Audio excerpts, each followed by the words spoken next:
साथियों, आज का ये आयोजन 2014 के बाद से देश में जो नीतियां बनी, जो निर्णय हुए, जो दिशा तय हुई, उसका प्रतिबिंब है।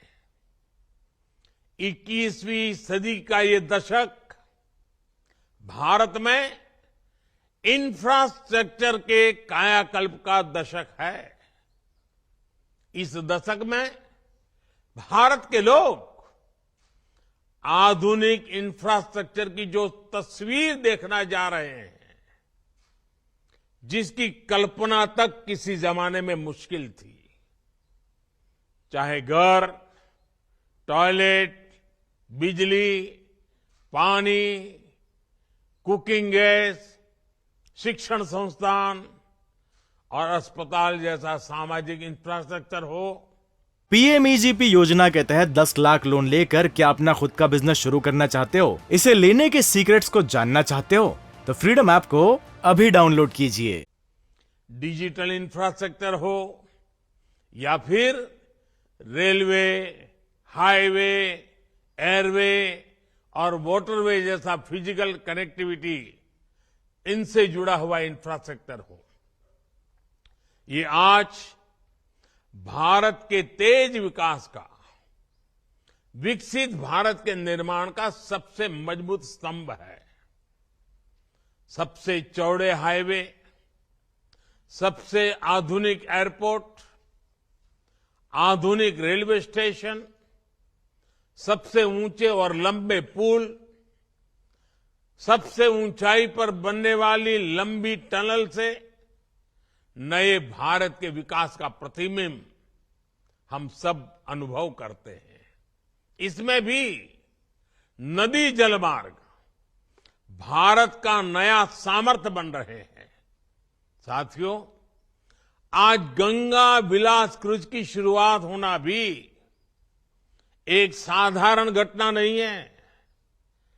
जैसे कोई देश जब अपने दम पर सैटेलाइट को अंतरिक्ष में स्थापित करता है, तो वो उस देश की तकनीकी क्षमता को दिखाता है।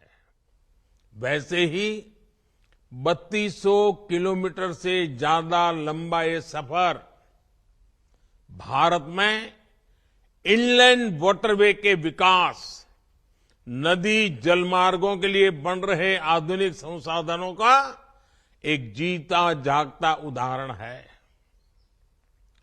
2014 से पहले देश में वाटरवे का थोड़ा बहुत ही उपयोग होता था।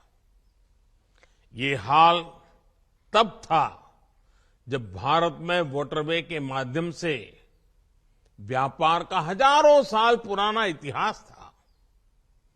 2014 के बाद से भारत अपनी इस पुरातन ताकत को आधुनिक भारत के ट्रांसपोर्ट सिस्टम की बड़ी शक्ति बनाने में जुटा है।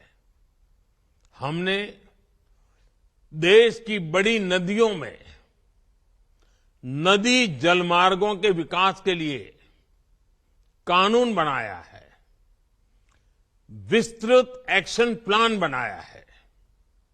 2014 में सिर्फ 5 राष्ट्रीय जलमार्ग देश में थे।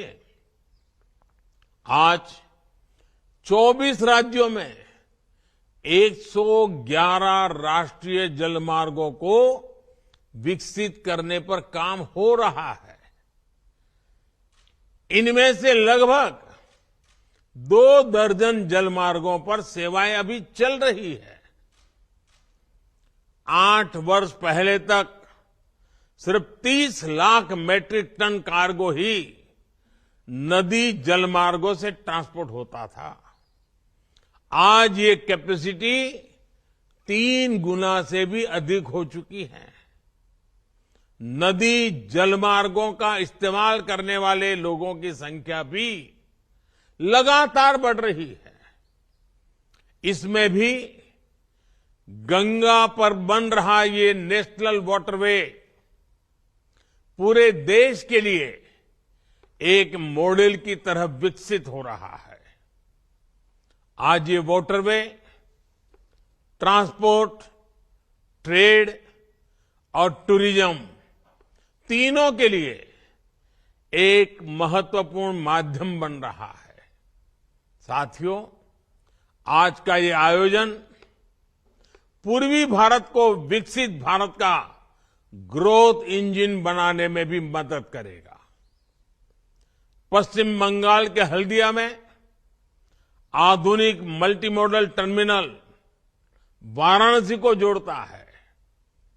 ये भारत बांग्लादेश प्रोटोकॉल मार्ग से भी कनेक्टेड है और नॉर्थ ईस्ट को भी जोड़ता है। ये कोलकाता पोर्ट और बांग्लादेश को भी कनेक्ट करता है। यानी ये यूपी, बिहार, झारखंड, पश्चिम बंगाल से लेकर बांग्लादेश तक व्यापार कारोबार को सुगम बनाने वाला है। इसी प्रकार जेटी और रोरो फेरी टर्मिनलों का भी नेटवर्क बनाया जा रहा है। इससे आना जाना भी आसान होगा, मछुआरों को, किसानों को भी सुविधा होगी। साथियों, क्रूज हो, कार्गो शिप हो, ये ट्रांसपोर्ट और टूरिज्म को तो बल देते ही है, इनकी सर्विस से जुड़ी पूरी इंडस्ट्री भी नए अवसरों का निर्माण करती है। इसके लिए जो स्टाफ चाहिए, जो स्किल्ड लोग चाहिए, उसके लिए भी ट्रेनिंग का प्रबंध आवश्यक है। इसके लिए गुवाहाटी में स्किल डेवलपमेंट सेंटर बनाया गया है। जहाजों की मरम्मत के लिए भी गुवाहाटी में एक नई फैसिलिटी का निर्माण किया जा रहा है। साथियों, ये जलमार्ग पर्यावरण की रक्षा के लिए भी अच्छे हैं और पैसों की बचत भी करते हैं। एक स्टडी के मुताबिक सड़क के मुकाबले जलमार्ग से परिवर्तन की लागत 2.5 गुना कम आती है। वहीं रेल के मुकाबले जलमार्ग से परिवहन की लागत 1/3 कम होती है। आप कल्पना कर सकते हैं कि वाटरवे से ईंधन की कितनी बचत होती है, पैसा कितना ज्यादा बचता है। भारत ने जो नई लॉजिस्टिक पॉलिसी बनाई है, उसमें भी तेजी से बन रहे ये वाटरवेज बहुत मदद करने वाले हैं। इसमें भी बहुत महत्वपूर्ण बात ये कि भारत में हजारों किलोमीटर लंबा वाटरवे नेटवर्क तैयार होने की क्षमता है। भारत में जो 125 से ज्यादा नदियां और नदी धाराएं हैं, वो लोगों और सामान के ट्रांसपोर्ट में इस्तेमाल की जा सकती है। ये वाटरवे भारत में पोर्ट लेड डेवलपमेंट को भी बढ़ाने में मदद करेंगे। कोशिश यही है कि आने वाले वर्षों में वाटरवेज, रेलवेज और हाईवेज का मल्टी मॉडल आधुनिक नेटवर्क भारत में बने। पीएमईजीपी योजना के तहत 10 लाख लोन लेकर क्या अपना खुद का बिजनेस शुरू करना चाहते हो? इसे लेने के सीक्रेट्स को जानना चाहते हो? तो फ्रीडम ऐप को अभी डाउनलोड कीजिए। हमने बांग्लादेश और अन्य देशों के साथ समझौते भी किए हैं, जिससे नॉर्थ ईस्ट की वाटर कनेक्टिविटी भी सशक्त हो रही है। साथियों, विकसित भारत के निर्माण के लिए सशक्त कनेक्टिविटी आवश्यक है। इसलिए हमारा ये अभियान निरंतर चलता रहेगा। नदी जल शक्ति देश के ट्रेड और टूरिज्म को नई बुलंदी दे, इसी कामना के साथ सभी क्रूज यात्रियों को सुखद यात्रा के लिए अनेक अनेक शुभकामनाएं देता हूं। आप सबको बहुत बहुत धन्यवाद। इंडिया टीवी हर वक्त हर जगह डाउनलोड करने के लिए सर्च करें India TV news Google play store या ऐप स्टोर पर।